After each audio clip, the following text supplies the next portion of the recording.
এবার আল্লাহ তাআলা বললেন, কিয়ামত পর্যন্ত তোমাদের উপরে আবশ্যক করে দিলাম, তোমাদের কার্যক্রম হলো তোমরা এই কোরবানিকে অব্যাহত রাখবে, কোরবানির ধারাকে তোমরা টিকিয়ে রাখবে কিয়ামত পর্যন্ত।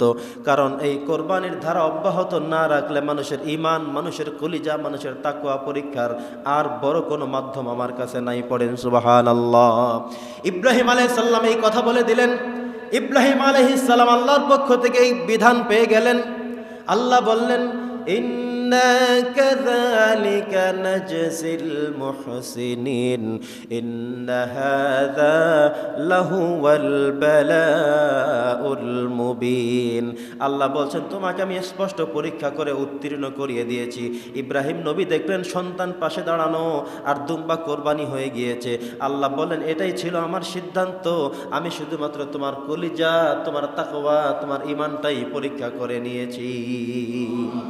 হে ইব্রাহিম, তুমি জানতে না তোমার শরীর নিচে দুম্বা কোরবানি হচ্ছে, তুমি একবারও টের পাওনি। অতএব তুমি তোমার সন্তানকেই, তুমি তোমার স্বপ্নকেই বাস্তবায়ন করেছো, তুমি উত্তীর্ণ হয়েছো।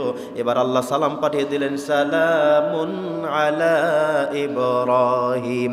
ইব্রাহিম, আমি আল্লাহর পক্ষ থেকে তোমার জন্য সালাম পাঠিয়ে দিলাম। সুবহানাল্লাহ। তৃতীয় নম্বর কথা হলো, কোরবানির মধ্য দিয়ে আমাদের আত্মশুদ্ধি হয়ে যায়, তাকওয়া পরীক্ষা হয়ে যায়, ঈমানের পরীক্ষা হয়ে যায়।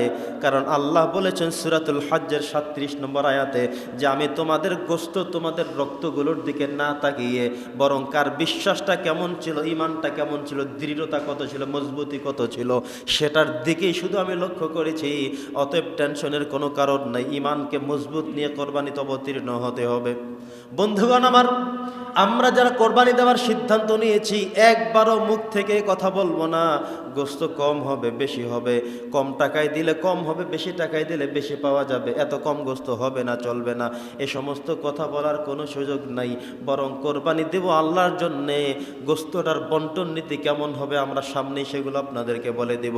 আমাদের একটা কথাই মনে রাখতে হবে, আল্লাহর জন্যই করছি, আল্লাহই যেন আমার কোরবানিকে কবুল করেন আর আমাকে যেন মুহসিনিনদের কাতারভুক্ত করে দেন। বন্ধুগণ আমার, চতুর্থ নম্বরের গুরুত্ব হলো আমাদের অর্থের মধ্যে, আমাদের টাকা পয়সার মধ্যে, আমাদের ইনকামের মধ্যে গরিবের জন্য একটা হক আছে।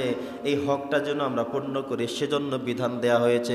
দরিদ্র অভাবী যারা, তাদের জন্য আমরা কোরবানি দিয়ে একটা অংশ দেই কিনা বলেন? 3 ভাগ করে 1 ভাগ গরিবদেরকে দিয়ে দেই। আল্লাহ এটাই চেয়েছেন যে তোমাকে অনেক ধনাঢ্য করেছি, সম্পত্তিশালী করেছি, সুতরাং তুমি তো প্রতিনিয়ত গোশত কিনে খাও, তুমি তো প্রতিনিয়ত ভালো ভালো খাবার খাও।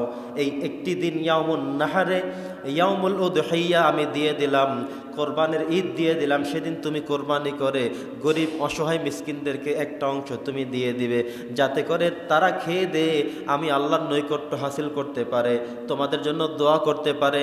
তোমাদের উপরে, তোমাদের অংশের মধ্যে, তোমাদের টাকা পয়সার মধ্যে, সম্পত্তির মধ্যে তাদেরও একটা অংশ আমি দিয়ে দিয়েছি।